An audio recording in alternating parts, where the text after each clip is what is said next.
கோவை கல்லூரியில் படிக்கக்கூடிய மாணவர் அமுதன்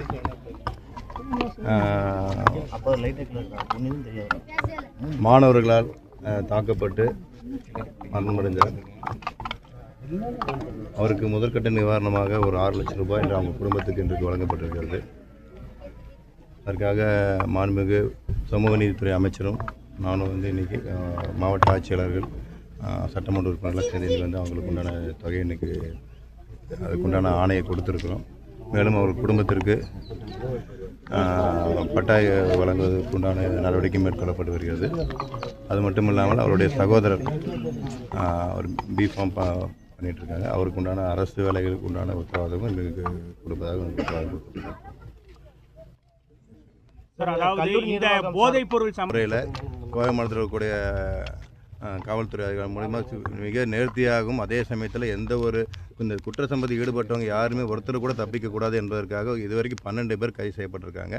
இன்னும் இந்த குற்ற சம்பவம் ஈடுபட்டவங்க யாரான்னு சொல்லிட்டு அவங்க இருக்கக்கூடிய எத்தனை பேர் சம்பந்தப்பட்டோம் அத்தனை பேருக்கு உண்டான கைது நடவடிக்கைகளும் மற்றும் அதுக்கு உண்டான மேற்கொண்டு அவங்க மேலே கடுமையான விசாரணை மூலயமாக உண்மையை வெளிக்கொண்டு வரதுக்கு உண்டான அனைத்து நடக்கும் நமது முதலமைச்சர் தலைமையில் நடக்கக்கூடிய காவல்துறை மிக சிறப்பான முறையில் செயல்பட்டிருக்கு என்பதை தெரிவிச்சுக்கிறேன். சார், அமுதனின் பெற்றோர் அளித்த புகாரை காவல்துறையினர் பெற மறுத்திருக்காகவும் அந்த அமுதன் கூட இருந்த ஸ்டீமனோட புகார் மட்டும் தான் பெற்றிருக்காங்க. அந்த பையன் எப்போ வேணாலும் புகாரை வாபஸ் பெற வாய்ப்பு இருக்கு, காவல்துறையினர் எங்கள் புகாரை பெற மறுக்கிறாங்க அப்படின்னு சொல்லிட்டு பெற்றோர் ஒரு குற்றச்சாட்டு வச்சிருக்காங்க.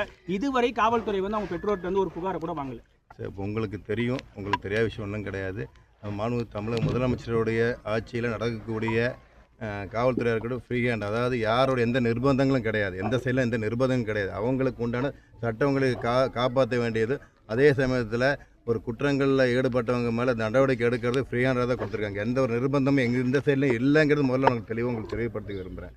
அதனால் இதில் எந்த ஒரு இடையூறுகள் இல்லாமல் சுதந்திரமாக தான் செயல்பட்டுருக்காங்க காவல்துறை என்பதை தெரிவிச்சுக்கிறது. எந்த ஒரு சொல்கிறது இல்லை அந்த மாதிரி புகார் அடிப்படை யார் கொடுத்தாலும் நிச்சயமாக புகார் அடிப்படையில் தான் நடவடிக்கை நடந்துகிட்டு இருக்குது.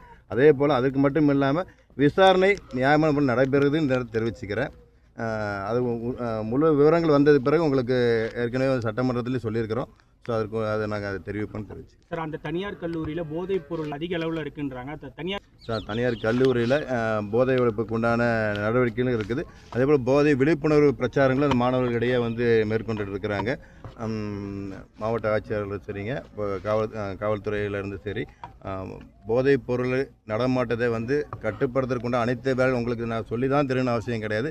கடந்த காலங்களில் விட இப்போ முதலமைச்சர் அவருடைய ஆட்சியில் எத்தனை இடத்துல போதைப் பொருளை கட்டுப்படுத்திருக்காங்க, எத்தனை இடத்துல போதைப் பொருளை பறிமுதல் செஞ்சுருக்காங்க, எத்தனை வழக்குகள் போட்டிருக்காங்கன்னு உங்களுக்கு புள்ளிவரங்கள் எல்லாம் உங்களுக்கு தெரியும் நம்பிக்கை எனக்கு இருக்குது. ஸோ நம்மளுடைய முதலமைச்சர் அவர்கள் கடுமையான நடவடிக்கை போதைப் பொருள் ஒழிக்கக்கூடிய இரும்பு கரம் என்பது உண்மையாக செயல்பட்டு கொண்டிருக்கிறேன் தெரிவிச்சுக்கிறேன்.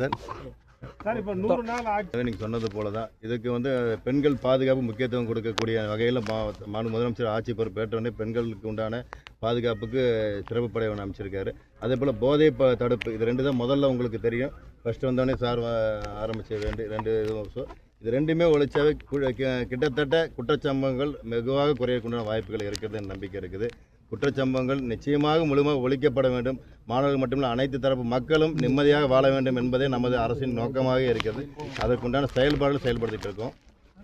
சார், இந்த வழக்கு சிபிசிஐடிக்கு மாற்றப்பட வாய்ப்பு இருக்கா சார்? சார், தேவைப்படும் பொழுது அதை பற்றி பேசிக்கலாம். சார், இப்போ வழக்கு விசாரணை நியாயமாக நடைபெற்றிருக்குதுன்னு தான் நம்புகிறோம். சார், இதுக்குண்டான விரிவான அறிக்கை வரட்டுங்க, அதுக்கப்புறம் அதை பற்றி நம்ம தொடர்ந்து கஞ்சா வெளி மாநிலத்திலிருந்து, அதாவது ஒரிசா, மகாராஷ்டிராவிலிருந்து தான் கடத்தப்பட்டு தமிழ்நாட்டுக்கு போதைப் பொருள், அதாவது கஞ்சா விற்பனை செய்யப்படுவதாக தொடர்ந்து வழக்கு இந்த கள்ளக்குறிச்சி மாவட்டத்தில் பதிவு செஞ்சுட்டு வராங்க. அது தமிழ்நாடு முழுக்கும் இந்த மாதிரி வழக்குகள் இருக்குது. அதை பற்றி ஏதாவது இது நீங்கள் சொல்ல கள்ளக்குறிச்சி மட்டும் இல்லை, தமிழகம் முழுக்க அங்கிருந்தால் சப்ளை ஆகிறதா ஒரு புள்ளிவாரங்கள் சொல்லிட்டு இருக்கிறாங்க. நீங்கள் நல்லபடியாக நீங்கள் கரெக்டாக தான் சொல்கிறீங்க. அங்கேருந்து எப்படி, அதாவது அந்தந்த மாநிலங்கள்லேருந்து வரக்கூடிய வழிமுறைகளை எல்லாமே ஸ்டாப் பண்ணிகிட்ருக்கிறாங்க. ஒவ்வொரு இதாக பண்ணிகிட்ருக்கிறாங்க. அதுக்குண்டான நாங்களும் அறிக்கையிலும் கேட்டு தான் இருக்கோம். ரெகுலராகவே இதை இதுக்கு போதைப்பொருள் தடுப்புக்கு உண்டான நடவடிக்கை என்னென்ன மேற்கொண்டு இருக்கிறாங்க காவல்துறை மூலமாங்கிறது நாங்களும் அதை விசாரிச்சு தான் இருக்கோம். கோயம்புத்தூரில் நம்ம பொறுப்பு அமைச்சர் முறையில் நானும் காவல்துறை அதிகாரிகிட்ட நானும் அதை பற்றி விசாரிச்சு தான் இருக்கேன். நீங்கள் சொல்கிறது போல தான் எந்தெந்த மாநிலத்தில் வருது நீங்கள் சொல்கிறது மாதிரி தான் அவங்களும் சொல்லியிருந்தாங்க. ஸோ எல்லா பக்கமும் இந்த போதைப் பொருட்களை தடுக்கிறதுக்கு மாணவர் மத்தியில் புழக்கத்துக்கு வர்றது எல்லாமே தடுக்கிறதுக்கு என்னென்ன வழிமுறைகள் இருக்குது எல்லாமே செயல்படுத்திட்டு இருக்கிறாங்க.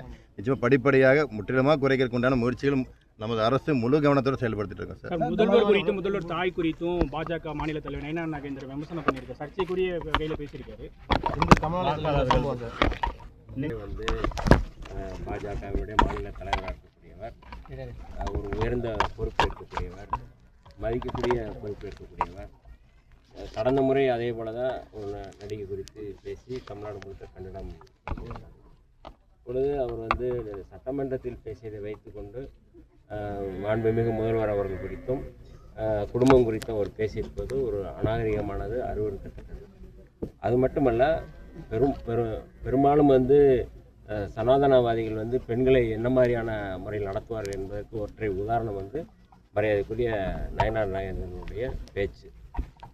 அவர் வந்து இந்த பேச்சுக்கு வருத்தம் தெரிவிக்க வேண்டும். எல்லா பெண் இயக்கங்களாக இருக்கட்டும் அல்லது மற்ற இயக்கங்களாக இருக்கட்டும் இதை வந்து கண்டனம் தெரிவிக்க வேண்டும். ஒரு சனாதன புத்தியிலிருந்து அவர் பேசுகிறார் என்பதுதான் என்னுடைய செயல்பாடு. இப்போ வந்து நாங்கள் கோவையினுடைய பொறுப்பு அமைச்சரும் பிற்படுத்தப்பட்ட நலத்துறை அமைச்சரும் இங்கே வந்து நான் வந்து இங்கே பொறுப்பு அமைச்சராக ரெண்டு பேரும் சேர்ந்து தான் வந்து மாண்புமிகு முதல்வர்களுடைய வழிகாட்டுதல் அடிப்படையில் இங்கே வந்து இருக்கோம்.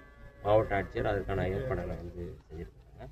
அவர் வந்து எவிடன்ஸுங்கிற அமைப்பு வந்து அங்கே போய் ஆய்வு செஞ்சு வந்து என்ன நடந்தது அப்படிங்கிறத வந்து அவர் ஏற்கனவே வந்து சொல்லியிருக்கிறாங்க. எப்போவுமே வந்து இதில் வந்து மிகுந்த மாணவர்களுடைய கல்வியாக இருக்கட்டும், அவருடைய சூழல், அவருடைய வாழ்வாதாரத்தில் மிகுந்த கவனம் செலுத்துகின்ற அரசு நம்முடைய அரசு.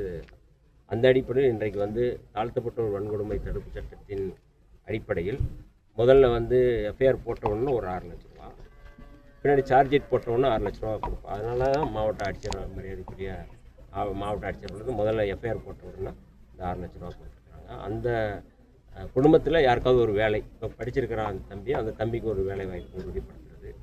அதற்கு பிறகு அவர்களுக்கு வந்து அந்த குடும்பத்தில் அந்த தாய்க்கு வந்து பென்ஷன் அல்லது யாருக்கு பென்ஷன் அப்படிங்கிறது அவங்க அம்மாவுக்கு பென்ஷன் கொடுக்குறது அப்படிங்கிற இடத்துல, அதே போல் வந்து வீட்டு அந்த மனைப்பட்டா, இதெல்லாமே வந்து அரசு, அதாவது தாழ்த்தப்பட்ட ஒரு வன்கொடுமை தடுப்பு சட்டத்தின் கீழ் இது கொடுக்கணும்.